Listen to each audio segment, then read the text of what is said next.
खुरुमजरे नमस्कार, मैं हूँ थिंगनाम सुरजलता देवी।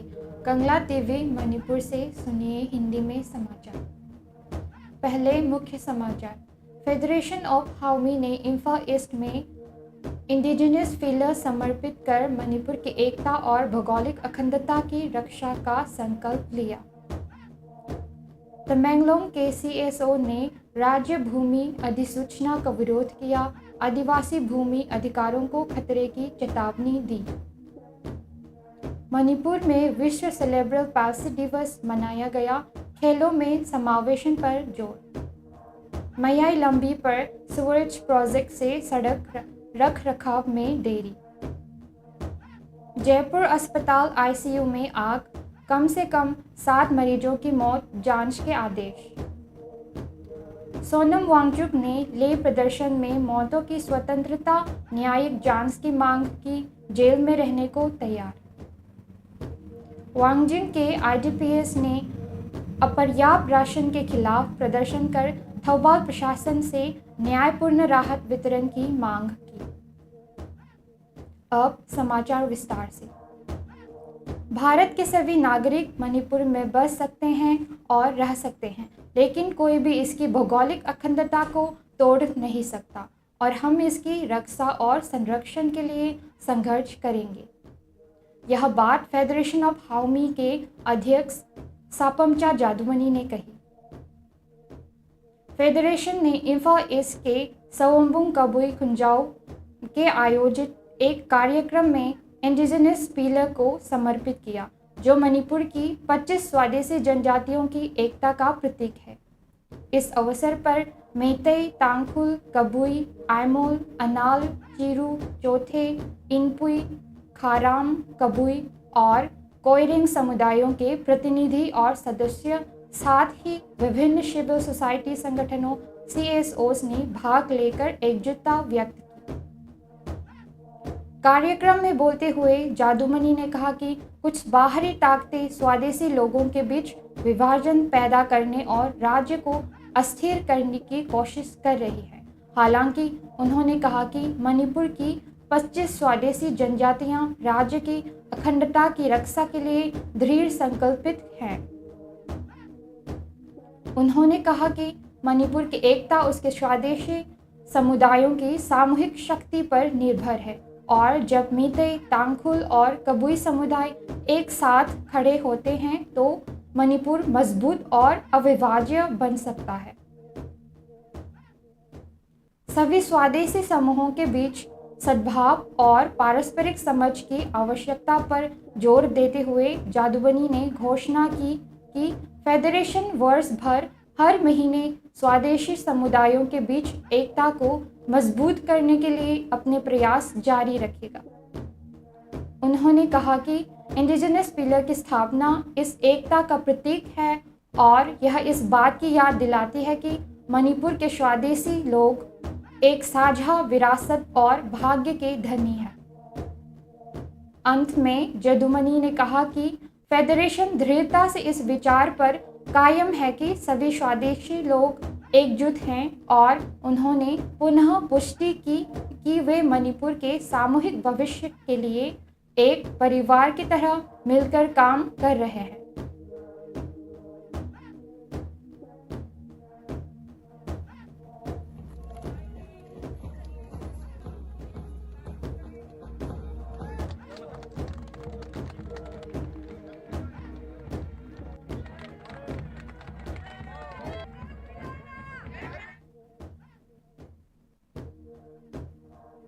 तमेंगलोंग के सिविल सोसाइटी संगठन CSO ने मणिपुर सरकार की 18 सितंबर की भूमि प्रक्रियाओं पर अधिसूचना को तुरंत रद्द करने की मांग की है। उन्होंने इसे असंवैधानिक, अवैध और हिल जेलों में आदिवासी भूमि अधिकारों के लिए प्रत्यक्ष खतरे वाला करार दिया। एक जोरदार संयुक्त बयान में CSO ने राज्य सरकार के बिना विलंब आदेश रद्द करने, अनुच्छेद 371C के तहत सुरक्षा उपयोग का सम्मान करने और किसी भी भूमि संबंधी नीति को आदिवासी समुदायों की मान्यता प्राप्त संस्थाओं के माध्यम से पूर्व परामर्श के बिना लागू न करने का आग्रह किया। उन्होंने मणिपुर के राज्यपाल से भी हस्तक्षेप करने और आदिवासी अधिकारियों की रक्षा के लिए का अनुरोध किया ताकि राज्य में शांति और सौहार्द बनाए रखा जा सके। भूमि संसाधन विभाग द्वारा जारी 18 सितंबर की अधिसूचना मणिपुर में भूमि की बिक्री, खरीद और पंजीकरण के लिए एक समान प्रणाली आधारित करती है। CSO ने कहा कि यह hill area committee HAC order 1972 का उल्लंघन है, जो हिल जिलों में भूमि मामलों पर HAC को विशेष अधिकार देता है। इस कदम को आदिवासी समुदायों की संवैधानिक और पारंपरिक भूमि धारण प्रणालियों पर प्रत्यक्ष हमला बताते हुए संगठनों ने कहा कि आदिवासी भूमि परंपरागत कानूनों के तहत संचालित होती है, जिसमें स्वामित्व व्यक्तियों, काबिलों और प्रधानी के पास होता है। उन्होंने चेतावनी दी कि HAC को दरकिनार करना और अनोखी भूमि स्वामित्व प्रणाली को नज़रअंदाज करना राज्य में गंभीर अशांति, अस्थिरता और संघर्ष का कारण बन सकता है। CSO ने यह भी आरोप लगाया कि सरकार द्वारा समान भूमि राजस्व और पंजीकरण प्रणाली लागू करने का प्रयास आदिवासी भूमि के विस्थापन और आदिवासी पहचान के क्षरण की दिशा में एक कदम है। इस बयान को तमेंगलोंग, तमय और ताओसेम के कई संगठनों, जिनमें INUTG, LNCM-TJ, RNCM-TL, JNCM, JTWA-TZ, CSAT और VACC शामिल है, ने समर्थन दिया। उन्होंने पहले 25 सितंबर को राज्यपाल को ज्ञापन सौंपे वाले यूनाइटेड नागा काउंसिल UNC के साथ भी एकजुटता व्यक्त की थी, जिसमें अधिसूचना को वापस लेने की मांग की गई थी। संयुक्त बयान पर तमेंगलोंग CSO के संयोजक और CST के अध्यक्ष अरियांग पानमई, VACC तमेंगलोंग के अध्यक्ष माकिजुए गांगमई, RNCM-TL के चेयरमैन नामसुलुंग गॉनमई, JTWA-TZ के संयोजक एमी कैम्सन, INU के चेयरमैन एल बरियम, LNCM-TZ के उपाध्यक्ष राजेलुंग न्यूमाई और JNCM के उपाध्यक्ष NH रामतोहुंग ने हस्ताक्षर किए।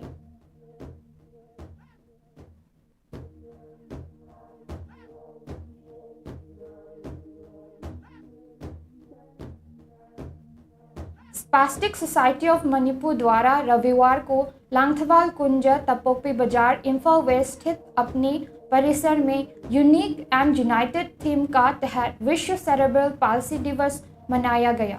इस कार्यक्रम का उद्देश्य खेल और समाज में दिव्यांग व्यक्तियों के समावेश और पहचान को प्रोत्साहित करना था। इस अवसर पर यूथ अफेयर्स एंड स्पोर्ट्स विभाग के निदेशक मयिंगबम भेटो ने कहा कि मणिपुर को भले ही देश का पावर हाउस ऑफ स्पोर्ट्स कहा जाता है, लेकिन पैरा ओलंपिक और विशेष खेलों के क्षेत्र में अभी तक पर्याप्त ध्यान और प्रयास नहीं दिए गए हैं, जिसके कारण राज्य इस क्षेत्र में अपेक्षित उपलब्धियां हासिल नहीं कर पाया है। उन्होंने दिव्यांग खिलाड़ियों के उत्थान के लिए संस्थागत सहयोग और ठोस नीतियों की आवश्यकता पर बल दिया है। कार्यक्रम के दौरान युमनाम रानेश और अबू, जिन्होंने रीजनल ओलंपिक्स चैंपियनशिप में मसाज कंपटीशन में गोल्ड मेडल जीता, तथा अबुजम अरुण कुमार, जिन्होंने बास्केट मेकिंग कंपटीशन में ब्रॉन्ज मेडल प्राप्त किया, उनको सम्मानित किया गया। इसके अलावा मिस्टर डेफ इंडिया का खिताब जीतने वाले वहरिलो लाना को भी सम्मानित किया गया। रोटरी क्लब ऑफ इम्फाल ने इस अवसर पर सेरेब्रल पाल्सी से पीड़ित बच्चों के लिए फुटबॉल यूनिफॉर्म और किट्स प्रदान किए, जो उनके समर्थन और प्रोत्साहन का प्रतीक है। आगे बोलते हुए मयंगम बेटो ने बताया कि मिनिस्टर ऑफ डॉनर के मार्गदर्शन में मणिपुर के राज्यपाल की अध्यक्षता में एक हाई लेवल टास्क फोर्स गठित की गई है जो उत्तर पूर्व क्षेत्र के लिए नई खेल नीतियां और कार्यक्रम तैयार करेगी। उन्होंने कहा कि राज्य सरकार समावेशी खेल नीतियां का मसौदा तैयार कर रही है ताकि दिव्यांग खिलाड़ी भी मुख्य धारा के खेलों में भाग ले सकते।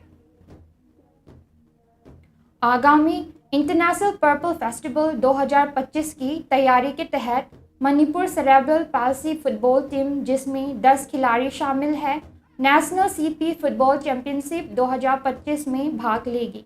इस टीम को प्रोत्साहन के रूप में स्पोर्ट्स डिपार्टमेंट द्वारा खेल किट और इंसेंटिव प्रदान किए जाएंगे।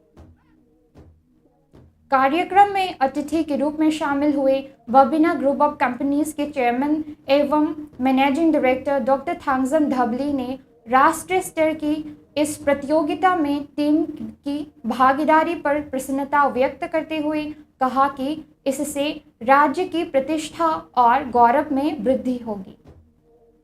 उन्होंने रोटरी क्लब ऑफ इम्फाल के निरंतर प्रयासों की भी सराहना की, जो समय समय पर विभिन्न पहलों और सामाजिक कार्यों के माध्यम से दिव्यांग व्यक्तियों के कल्याण और सशक्तिकरण के लिए काम कर रहा है। Inclusivity is the policy should align towards inclusiveness in the sense that sporting disciplines and competition.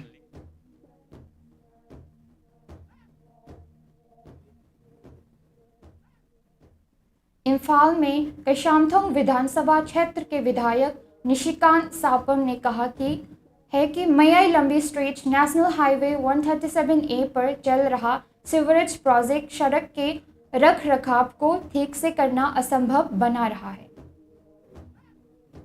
थौदा Bhabuk लेकाई स्थित अपने आवास पर आयोजित प्रेस कॉन्फ्रेंस में विधायक ने सड़क की खराब हालत पर चिंता जताई और बताया कि स्थानीय निवासियों से कई शिकायतें मिली हैं। उन्होंने कहा कि संबंधित विभाग इस समस्या से अवगत है, लेकिन वर्तमान में चल रहे प्रोजेक्ट के कारण सड़क की मरम्मत या बहाली करना मुश्किल हो गया है। विधायक ने संबंधित विभागों और अधिकारियों से जल्द कार्रवाई करने की अपील की। उन्होंने यह भी कहा कि चूंकि यह सड़क नेशनल हाईवे का हिस्सा है, इसलिए इसके रख रखाव की जिम्मेदारी केंद्र और राज्य सरकार दोनों की है। कैसामथोंग विधानसभा क्षेत्र के लोगों को ही हो रही परेशानी को देखते हुए विधायक ने मणिपुर के राज्यपाल और चीफ सेक्रेटरी से भी तत्काल हस्तक्षेप की अपील की है।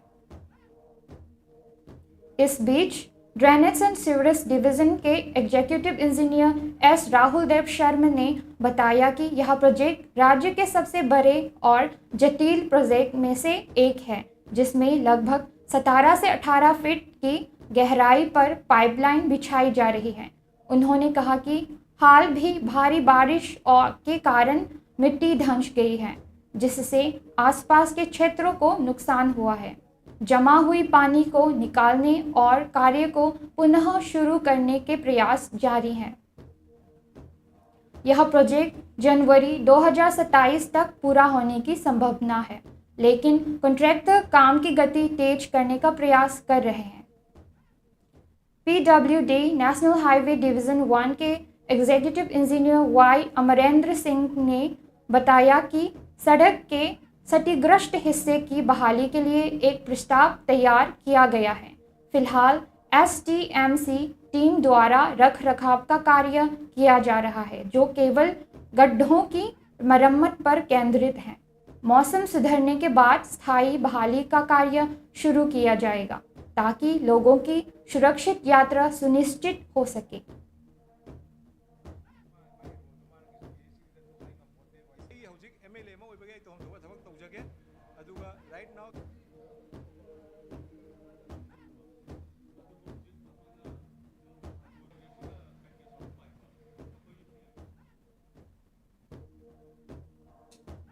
जयपुर के सवाई मान सिंह अस्पताल के ICU में रविवार रात आग लगने के बाद कम से कम 7 मरीजों की मौत हो गई। बताया जा रहा है कि आग शॉर्ट सर्किट के कारण लगी। परिजनों ने आरोप लगाया कि आग लगते ही अस्पताल का स्टाफ मौके से भाग गया, जिससे धुआं और अफराफरी फैल गई। आग ने आईसीयू के उपकरण, दवाइयां और दस्तावेज नष्ट कर दिए, जिससे लगभग 2 घंटे में काबू में किया गया। उस समय अस्पताल में करीब 210 मरीज थे और रात में आईसीयू में केवल एक स्टाफ मौजूद था।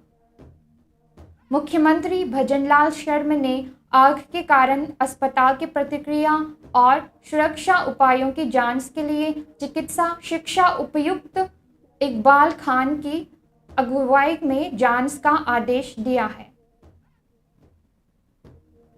ट्रॉमा सेंटर के प्रभारी डॉक्टर अनुराग ठाकुर ने बताया कि आग ट्रॉमा सेंटर आईसीयू में लगी, जिसमें 11 मरीज थे, जिनमें अधिकांश कोमा में थे। लंबे सीपीआर के बावजूद 6 मरीजों की मौत हो गई, जबकि 5 अन्य गंभीर स्थिति में हैं।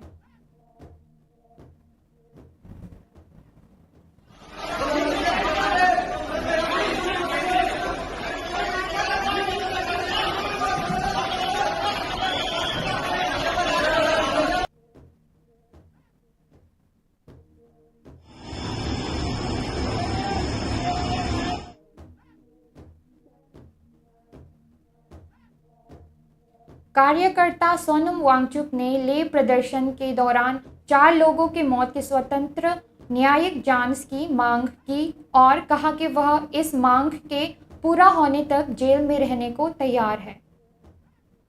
केडीए नेता साजिद कारगिली के अनुसार वांगचुक का संदेश उनके भाई और एक वकील के माध्यम से जोधपुर सेंट्रल जेल में 4 अक्टूबर को उनसे मिलने पर पहुंचाया गया। वांगचुक ने कहा कि वे शारीरिक और मानसिक रूप से ठीक है। समर्थकों की प्रार्थनाओं के लिए धन्यवाद दिया और मृतकों के परिवारों के प्रति संवेदनाएं व्यक्त की। उन्होंने ले के अपेक्स बॉडी और केडीए की 6ठी अनुसूची और लद्दाख के राजत्व की मांग के प्रति समर्थन दोहराया और लोगों से अपने शांतिपूर्ण संघर्ष को सच्चे गांधीवादी तरीके से जारी रखने का आह्वान किया।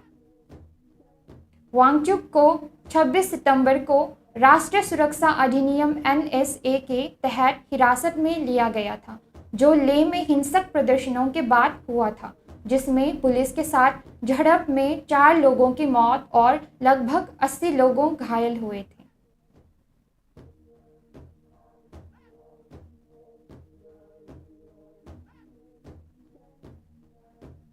वांगजिंग के विभिन्न राहत शिविरों में रह रहे इंटरनली डिस्प्लेस पर्सन्स IDPs ने आज प्रदर्शन किया और शिकायत जताई कि सरकार द्वारा दी जा रही चावल की राशन उनकी बुनियादी ज़रूरतों को पूरा करने के लिए पर्याप्त नहीं है। मोरे और आसपास के क्षेत्रों से विस्थापित हुए थे IDPs वर्तमान में Wangjing Lamding higher secondary school relief camp और Wangjing Kodompokpi sports complex relief camp में शरण लिए हुए हैं। उन्होंने नेशनल हाईवे 102 के पास कोदोमपोक्पी स्पोर्ट्स कॉम्प्लेक्स के समीप धरना प्रदर्शन किया, जहां उन्होंने पर्याप्त राशन और राहत सामग्री के नियमित वितरण की मांग करते हुए तख्तियां प्रदर्शित की। प्रदर्शन के दौरान IDPs ने तख्तियों पर संदेश लिखे हुए, जैसे प्रोवाइड सफिशिएंट राइस रेशंस।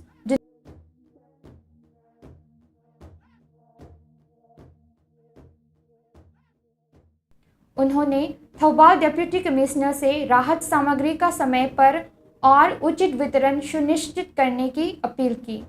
यहां बताते हुए कि इम्फाल ईस्ट और इम्फाल वेस्ट के राहत शिविरों में रह रहे IDPs को अपेक्षाकृत बेहतर सहायता मिल रही है। प्रदर्शन में शामिल एक IDP निंगथौजम अंगों ने बताया कि 10 सितंबर को राहत शिविर समितियों और थौबाल DC के कार्यालय के बीच एक बैठक हुई थी। बैठक में अधिकारियों ने आश्वासन दिया था कि जिले के सभी IDPs को सूखी राशन सामग्री का वितरण नियमित रूप से जारी रहेगा और जल्द ही नकद सहायता भी प्रदान की जाएगी। लेकिन IDPS ने आरोप लगाया कि इन वादों के बावजूद अब तक वादा किया गया नकद वितरण शुरू नहीं हुआ है। उन्होंने आगे बताया कि जब उन्होंने इस मुद्दे को उठाया तो DC ने उन्हें सूचित किया कि 1 अक्टूबर से राशन चावल के रूप में नहीं बल्कि नकद के रूप में दिया जाएगा। प्रत्येक व्यक्ति को मासिक कोटे के बदले 100 रुपये दिए जाएंगे। IDPS ने कहा कि बाद में इस योजना में बदलाव किया गया और बताया गया कि नकद वितरण अक्टूबर में संभव नहीं होगा बल्कि यह नवंबर से शुरू किया जाएगा। IDPS ने गुस्सा और निराशा व्यक्त करते हुए कहा कि इन बार बार बदलते फैसलों से विस्थापित परिवारों में असमंजस और कठिनाई बढ़ गई है। उन्होंने सवाल किया, If the officers know our situation and still ignore our suffering, where are we supposed to turn for help? उन्होंने चेतावनी दी कि यदि अधिकारी अपने वादों को पूरा करने में विफल रहते हैं तो वे स्थानीय निवासियों के सहयोग से बड़े पैमाने पर आंदोलन शुरू करने के लिए मजबूर होंगे। अदुगा सत्क्रिबा अखोगी सेप्टेम्बर की वालौरिबा सरुक खरसिदी अखोई सेंजाक लौसिल जरूरे असी मनुंग करी लैबगी नो डीसीना IAS ऑफिसर अमना थंबीगिबा वाफम मसिबु ओन तैनबदा अवोनबा अम तौरगा वारी ngangjरपसे अखोई IDP सिंगी मरकता याम। कंगला टीवी में हम मानते हैं कि हर आवाज़ मायने रखती है और हर कहानी महत्वपूर्ण होती है। आपकी स्थानीय खबरें, आपकी टिप्पणियाँ और आपके अनुभव शक्तिशाली हैं। ये एक अधिक जागरूक समाज बनाने में मदद करते हैं। हम आपको प्रोत्साहित करते हैं कि आप आगे आए और हमारी सिटीजन जर्नलिज्म पहल के तहत अपनी स्थानीय खबरें साझा करें। आपका सहयोग सिर्फ स्वागत योग्य ही नहीं है बल्कि यह समाज के लिए अत्यंत आवश्यक है। साथ मिलकर हम समस्याओं को उजागर कर सकते हैं, उपलब्धियों का जश्न मना सकते हैं और असली कहानियों को सामने ला सकते हैं। आपके द्वारा भेजी गई हर खबर को हमारी संपादकीय टीम द्वारा पूरी तरह से मूल्यांकन किया जाएगा और आपकी इस प्रतिबद्धता को सम्मानित करने के लिए साल के सर्वश्रेष्ठ नागरिक पत्रकार को 10,000 का पुरस्कार हर साल कंगला टीवी के फाउंडेशन डे 14 सितंबर को प्रदान किया जाएगा। अपने समुदाय की आवाज़ बने, कंगला टीवी की सिटीजन जर्नलिज्म का हिस्सा बने, क्योंकि असली बदलाव आपके साथ शुरू होता है। अंत में मुख्य समाचार एक बार फिर। फेडरेशन ऑफ हाउमी ने इम्फाल ईस्ट में इंडिजिनस पिलर समर्पित कर मणिपुर की एकता और भौगोलिक अखंडता की रक्षा का संकल्प लिया। तमेंगलोंग के CSO ने राज्य भूमि अधिसूचना का विरोध किया, आदिवासी भूमि अधिकारों की खतरे की चेतावनी दी। मणिपुर में विश्व सेरेब्रल पाल्सी दिवस मनाया गया, खेलों में समावेशन पर जोर। मैयाई लंबी पर सूरज प्रोजेक्ट में सड़क रख रखाव में देरी। जयपुर अस्पताल ICU में आग, कम से कम 7 मरीजों की मौत, जांच के आदेश। सोनम वांगचुक ने ले प्रदर्शन में मौतों की स्वतंत्र न्यायिक जांच की मांग की, जेल में रहने को तैयार। वांगजिंग के IDPS ने अपर्याप्त राशन के खिलाफ प्रदर्शन कर थौबाल प्रशासन से न्यायपूर्ण राहत वितरण की मांग की। आज के लिए इतना ही। मणिपुर से हिंदी में समाचार सुनने के लिए कंगला टीवी से जुड़े रहें। धन्यवाद।